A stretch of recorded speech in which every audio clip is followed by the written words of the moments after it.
Goeiemôre geliefde. Vandaag het ons ik blij met geografie geschiedenis geschreven. Het was zover goed. Ons skryf môre skepende kunste. En julle weet ons waaroor gaan skepende kunste. So vandaag doe ik nog weer les om te teken. En je weet mos wanneer jy les het vir teken, dan weet jy mos.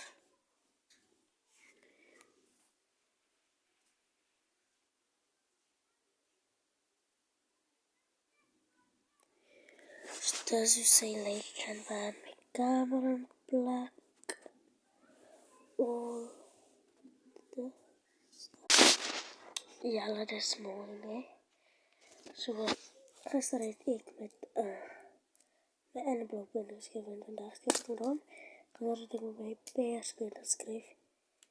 Vandag met die pink pen.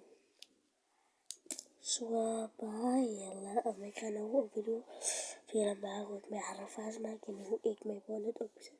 So vir nou eens, bye. Net om vir julle weer te wys, dat trek my aandag.